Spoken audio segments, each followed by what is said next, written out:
ఒక మాట చెప్పచ్చా? ఓకే, కృష్ణాంజనేయులు గారు మాట్లాడి. నరసింహప్రసాద్ గారు మాట్లాడతారు. వర్మ గారు ఒక మాట సార్, ఏం లేదు సార్, మీకు వీలైతే సార్ పక్కన ఫ్రేమ్ లో ఆమె రికార్డెడ్ కాకుండా వీలైతే మాతో పాటు ఒక రోజు డిబేట్ లో కూర్చొని పెట్టండి సార్. ఆమె కొంచెం ఖాళీగా ఉన్నట్టుంది, రోజా గారు. ఆమెకి రాష్ట్రంలో ఏం జరుగుతుందో మేము చెప్తాం సార్. ఎక్కడో కూర్చొని పాపం ఆమె ఏదో జరిగిపోతున్నట్టు. కాకపోతే ఇక్కడ ఆమె ఒకటి అప్రిషియేట్ చేయాలి సార్. ఇట్లా ఏదైనా ఒక ఇన్సిడెంట్ జరిగినప్పుడు ఎంత తొందరగా స్పందించాలా అనేది ఇప్పుడు గుర్తించింది ఆమె.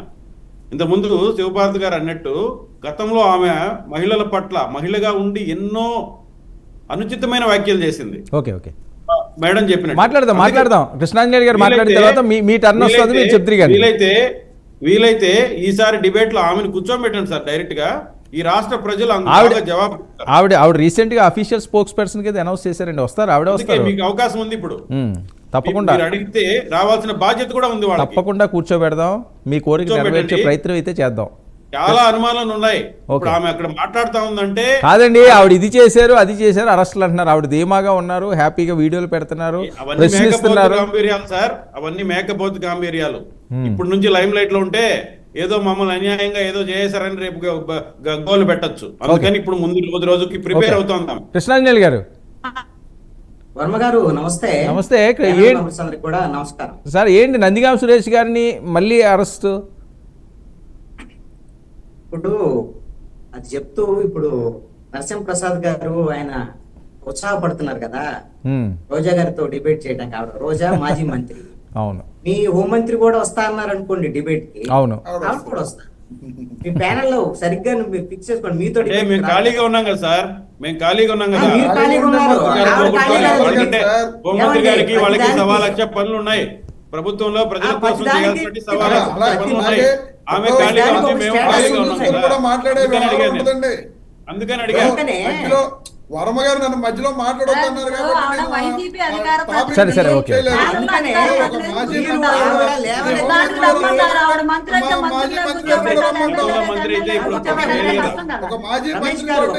ఓకే రమేష్ ఒక నిమిషం అండి, ఆయన మాట్లాడేది మీరు మధ్యలో ఇంటరప్ట్ చేయొద్దన్నారు కాబట్టి. సరే సరే ఓకే, మీ టర్న్ వస్తుంది కదా. సరే కృష్ణాంజనేయులు గారు అడుగుతున్నారు కదా, ఆయన మాట్లాడినామండి.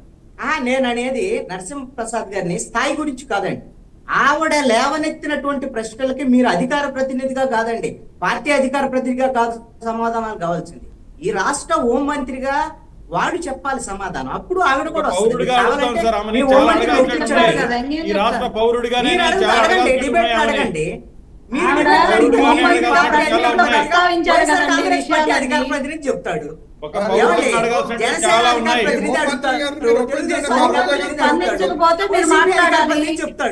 హోంమంత్రి చాలా చక్కగా పనిచేస్తున్నారు.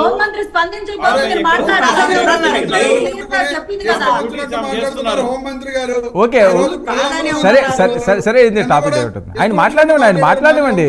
నరసింహప్రసాద్ గారు మీరు రిప్లై తిరిగాను, ఒక్క నిమిషం ఆయన మాట్లాడివ్వండి. ముగ్గురు మాట్లాడితే ఎవరికి అర్థం కాదు. శివపార్వతి గారు హోంమంత్రి బాగా పనిచేస్తున్నారు, ఈ ప్రభుత్వం బాగా స్పందిస్తుంది. అందుకనే జగన్మోహన్ రెడ్డి పొంగనూరు పర్యటన వాయిదా వేసుకున్నాడు. ఎందుకని కనీసం రెస్పాండ్ అయ్యారు కదా, మీరు ఏదో ఒక విధంగా రెస్పాండ్ అయ్యారు కదా. ఇక్కడ ఒకటి ఏంటంటే వాళ్ళ గవర్నమెంట్ లో ఏం రెస్పాండ్ కాలేదు కాబట్టి 150 మధ్యలో 5 పోయి 11 మిగిలినాయి.